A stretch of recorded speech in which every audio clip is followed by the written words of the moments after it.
morning everyone. Myself Dr. Ekta Jha, lecturer economics in SPPG College, Falna.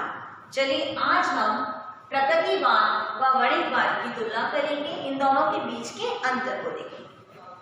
देखिए सबसे पहले हम देखते हैं गणितवाद व प्रकृतिवाद। गणितवाद क्या था?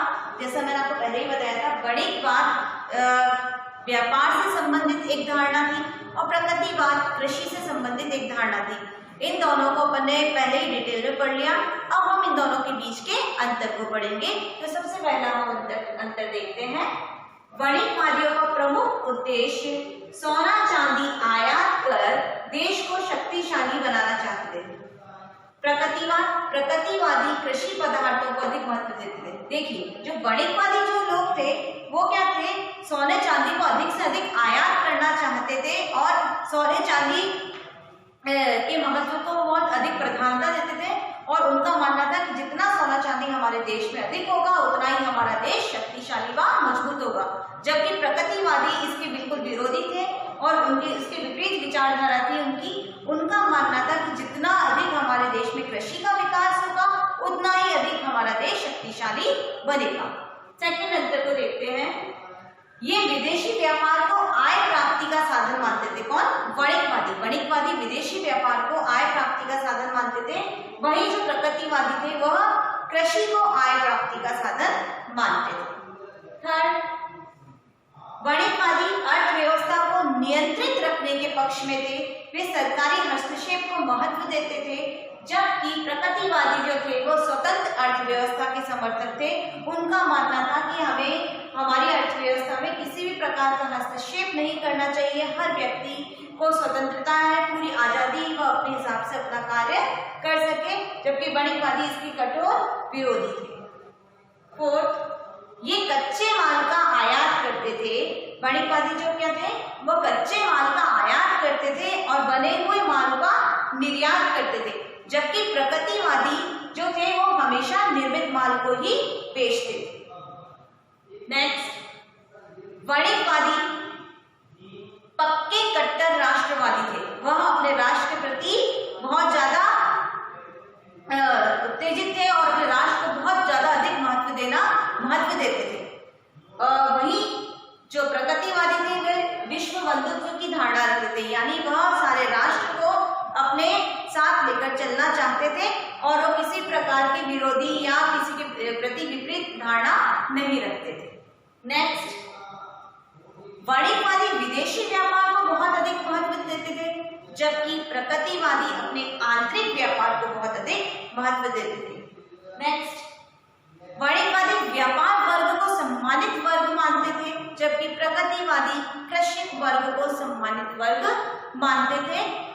नेक्स्ट, गणितवादी जो थे भौतिकवाद में लिप्त थे, जबकि प्रकृतिवादी दार्शनिक सिद्धांतों को अपने जीवन में उतारते थे और इनके जो सिद्धांत थे वो दार्शनिक थे और ये धारणा जो थी वो दार्शनिक सिद्धांत पर आधारित थी। तो ये जो थे इन दोनों के बीच में अंतर व इसकी तुलना। अब हम देखेंगे प्रकृतिवाद के पतन के कारण क्या था। धीरे धीरे जो प्रकृतिवाद था उसका पतन किस तरीके से हुआ, किन कारणों से उसका पतन हुआ, उन कारणों को हम एक एक करके पढ़ेंगे। तो देखिए सबसे पहला क्या था, जो प्रकृतिवाद था वो अल्प समय तक ही फ्रांस में था और 1767 में इसका पतन प्रारंभ हो गया, यानी 1767 में इसका पतन प्रारंभ हो गया। और इसके पतन प्रारंभ होने के पीछे सबसे बड़ा कारण था जो गणितवादी लोग थे, जो इसके विपरीत विचारधारा के लोग थे, उन्होंने प्रकृतिवाद की नीचे से ऊपर तक खोज के कमियां निकालनी शुरू कर दी और जनता को इसकी कमियों से रूबरू करवाया। और इस प्रकार से क्या हुआ कि जो जनता थी वो भी इसका विरोध करने लगी और धीरे धीरे इसका पतन होना शुरू हो गया। दूसरा, इस प्रकृतिवाद की व्यापारियों और उद्योगपतियों ने इसकी आलोचना की।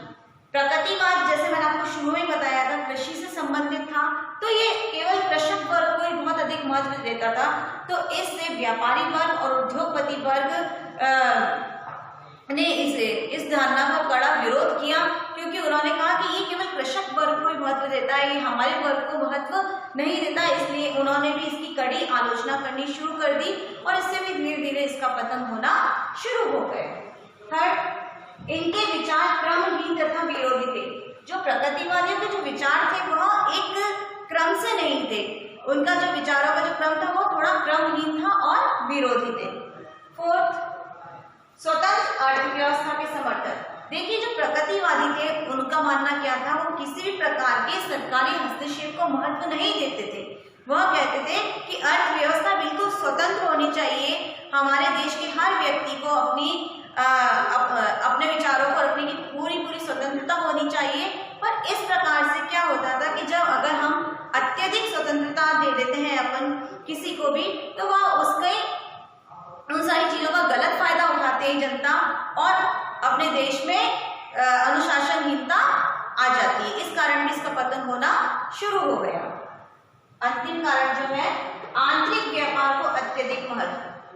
प्रगतिवादी केवल आंतरिक व्यापार को ही महत्व देते थे। उनका मानना था कि केवल हमारे देश में ही आपस में ही आंतरिक व्यापार होना चाहिए, हमें दूसरे देश से व्यापार नहीं करना है, दूसरे राष्ट्र से व्यापार शुरू नहीं करना है। पर वास्तविकता में देखा जाए तो आंतरिक व्यापार एक कुएं के पानी की तरीके से होता है, केवल एक ही जगह स्थिर रहता है। जबकि अगर हमारे देश की अर्थव्यवस्था को आगे बढ़ाना है तो हमको विदेशी व्यापार करना जरूरी है। इस कारण भी इसका पतन होना शुरू हो गया।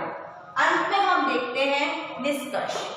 देखिए निष्कर्ष तौर पे मैं यही कहना चाहूंगी कि इसमें अनेक त्रुटियां थी, फिर भी ये अपने समय में काफी लोकप्रिय हुआ और फ्रांस के अंतर्गत इसका काफी बोलबाला रहा और 16वीं से 18वीं शताब्दी तक इसका बोलबाला रहा और धीरे धीरे इसका पतन होना शुरू हुआ। पर आज भी देखा जाए तो इतिहास में इसका आज भी नाम गिना जाता है। बाकी का अपन नेक्स्ट क्लास में पढ़ेंगे। Thank you.